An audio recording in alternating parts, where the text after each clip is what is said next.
uphill towards the last furlong and a half, and it still heads up in front by every inch. But here comes Bambino Fever under Jody Townend, and Bambino Fever now drawing alongside heads up El Cairo, running on in behind Caballero, Cliff and Shuttle Diplomacy. Bambino Fever and Jody Townend. Willie Mullins again in the champion bumper. Bambino Fever beats heads up Shuttle Diplomacy and Caballero Cliff close up.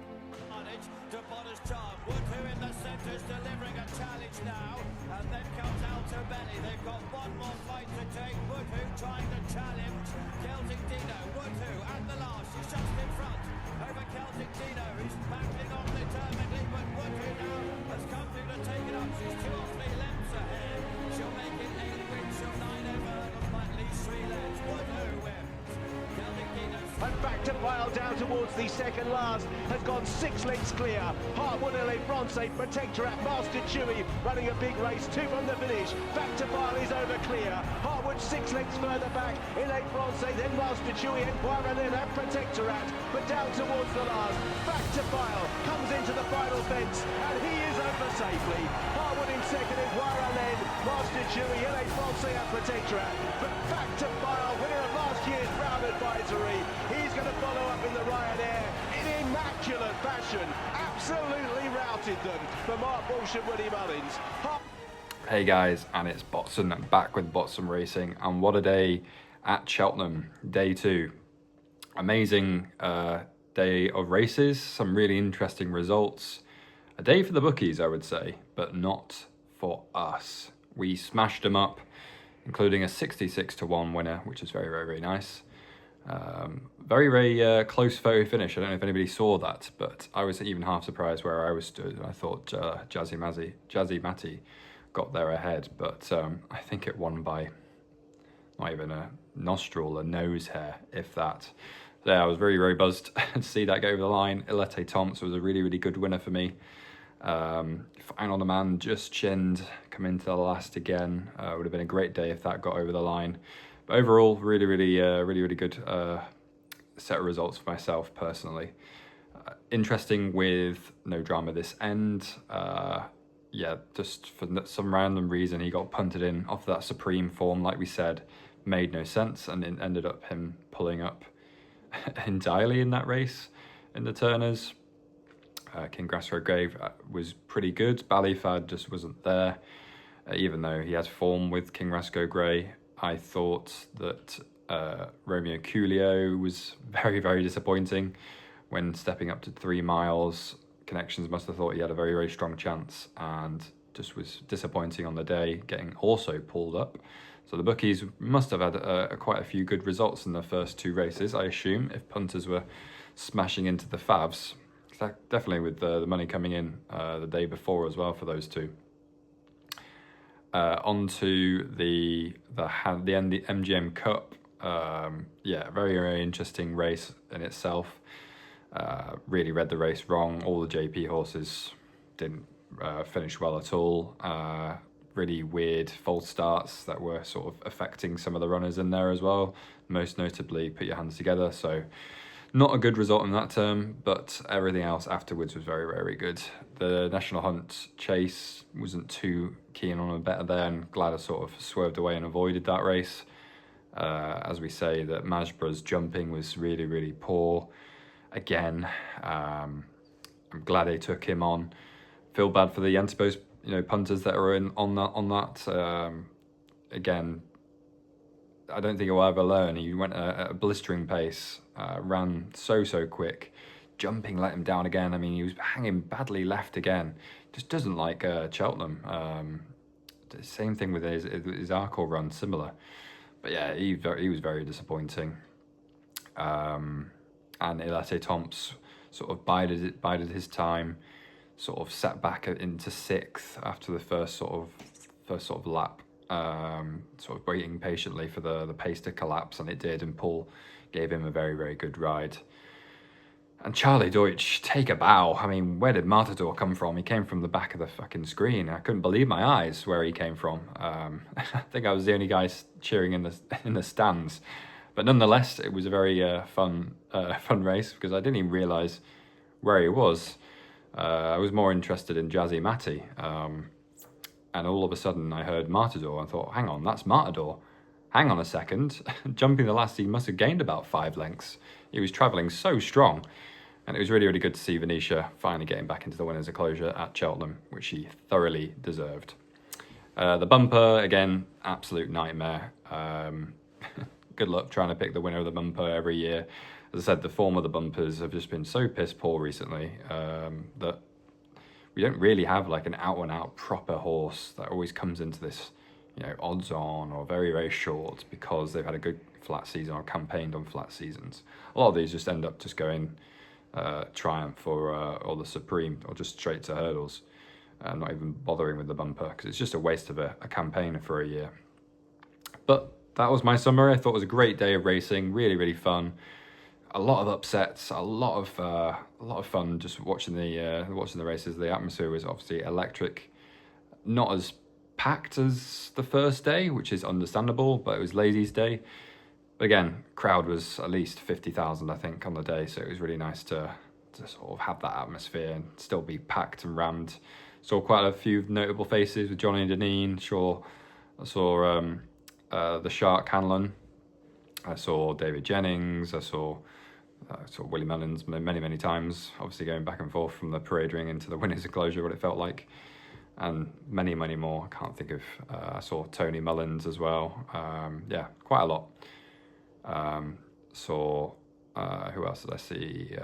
Mick Fitzgerald. So yeah, it was really nice to see the sort of face figures of the sport being in and around the punters and being in and around sort of the area of the course and the venue.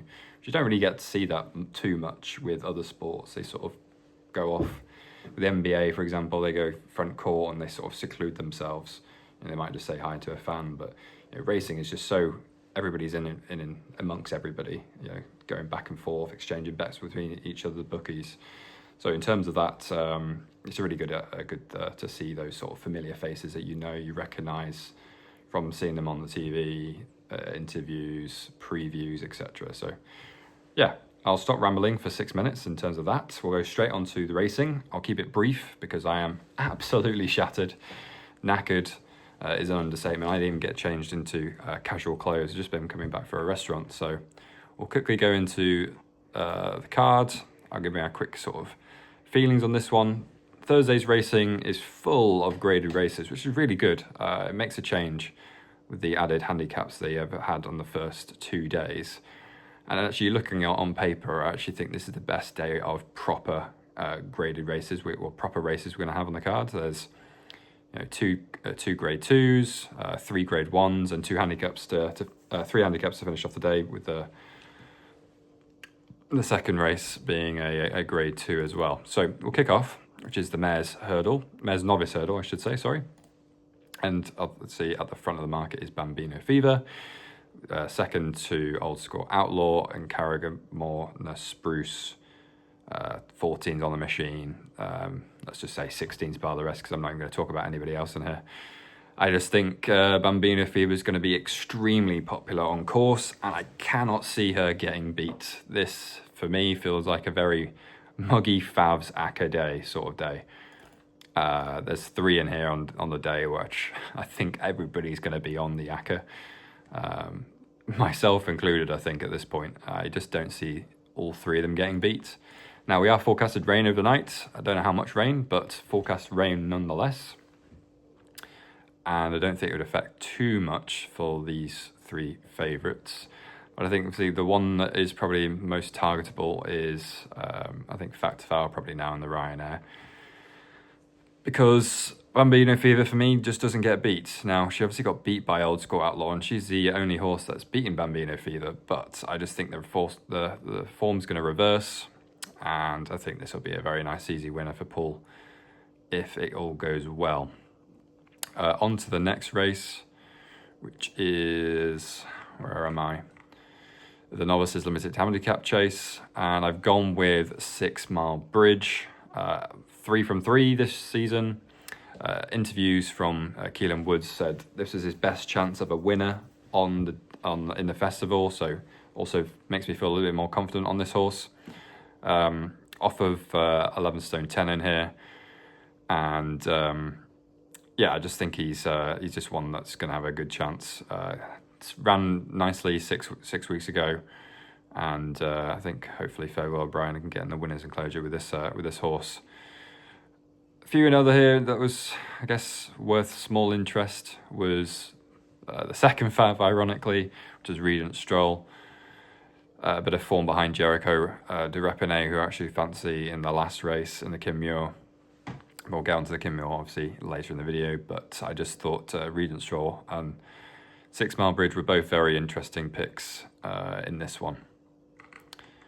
Moving on to the Mare's Hurdle, which should have really had Lossy Mouth, but she obviously bolted up in the Champion Hurdle, so Rich Ritchie obviously made the right choice in here.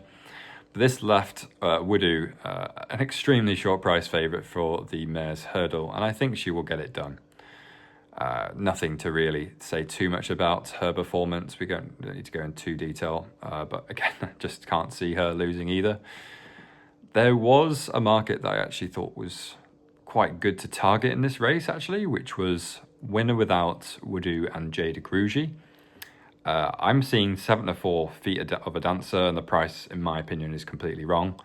Just purely looking on chances of placings. So Feet of a Dancer is just short of odds on now to finish in the top 3, whereas Take No Chances is 6-4, Dream On Babies 3s, Jatara 5s, and Sunset Marquesa. You can have whatever you want on her.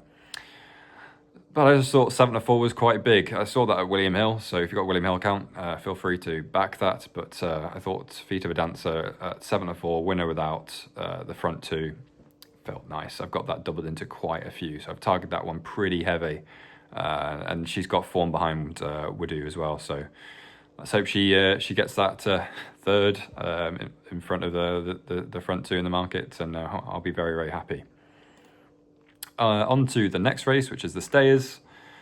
Very interesting with the market moves here. It's been all over the shop, really. Cabrol de Matan went into favouritism and now got pushed back out. Tiepu back into sort of a 7-2 range, which I thought was a nice price, to be honest, to back him. Ballyburn's been the big mover from about 12s into 13-2. And then you got Ma Shantu at 7s, Bob Olinger 7s, Honesty Policy 10s, Impostoir 11s, Dolly the Great 33s, and Homer Ali 50s bar. I've been struggling on this race, really, really struggling. I can't justify or understand why Tiepu's drifted, to be honest. I guess because of the weather that's coming. But I thought that was more of a plus than a con. I don't like 6-year-olds in the staying races. He could be the next good, out-and-out stayer in the coming years, and he could be going off of 5-4 next year, Cabrol de Matan. But it's not for me, I don't really like 6-year-olds in these sort of races. So I ended up in quite a few of them, just purely pricing, really. Honesty Policy I thought was quite big at 10s. I thought Bob Olinger at 7s with the one run being the target was interesting, so I've gone each way on him. And I really wouldn't be able to put you off of Tiepu at 7-2 either, to be honest. So I don't know exactly what I'm going to play on the day, but those 3 are on the definite short list. I think I've already backed on Bob Olinger and small play on Honesty Policy, so I'm not sure if I'm going to going in with a third bullet on Tiepu straight win. I'll find out how I'm doing on the day. But opinions say to me that Tiepu probably wins. I just thought Bob Olinger and Honesty Policy were 2 interesting ones. I thought the form of Honesty Policy was pretty nice. I thought he was going to reverse the form with Impostoir.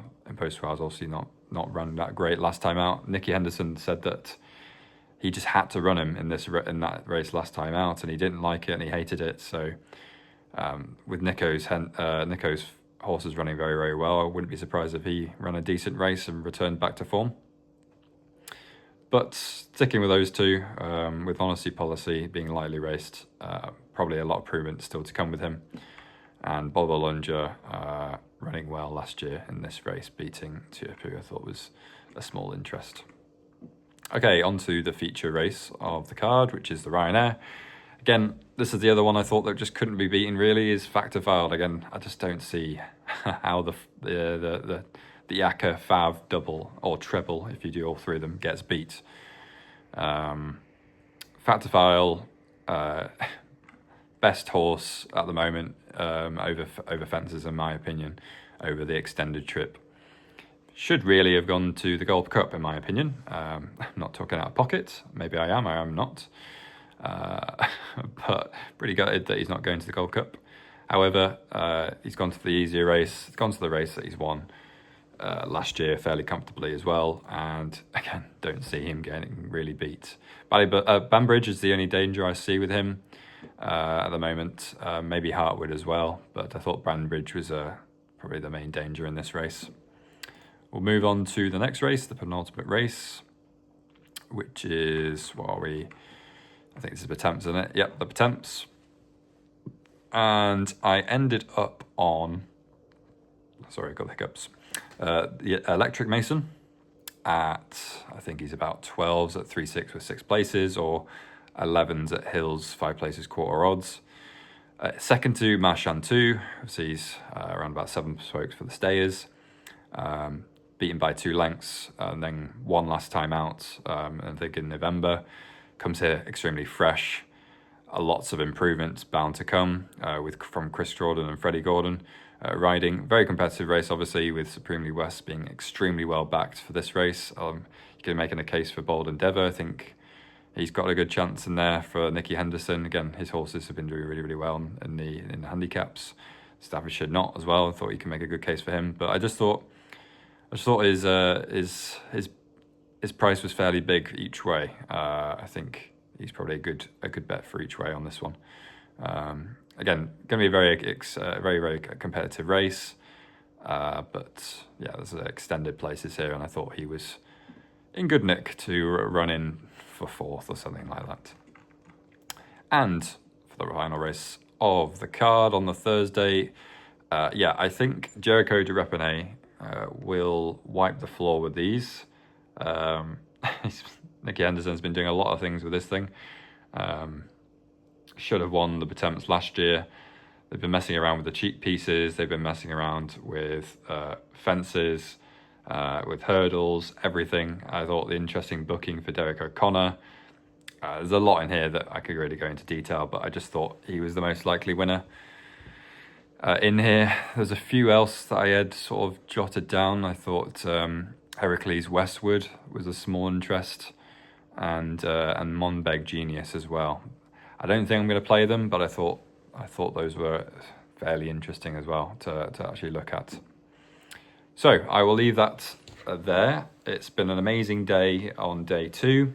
Those are the sort of tips or thoughts / previews of the races tomorrow.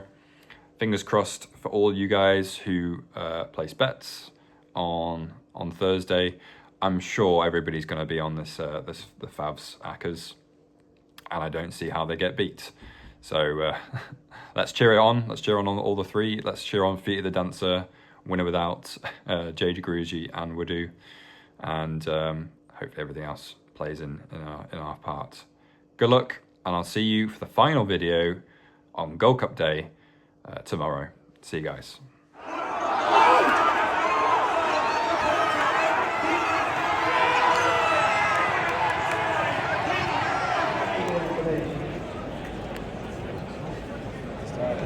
I'm on the town end. Oh, the flags are raised. Come on, Paul.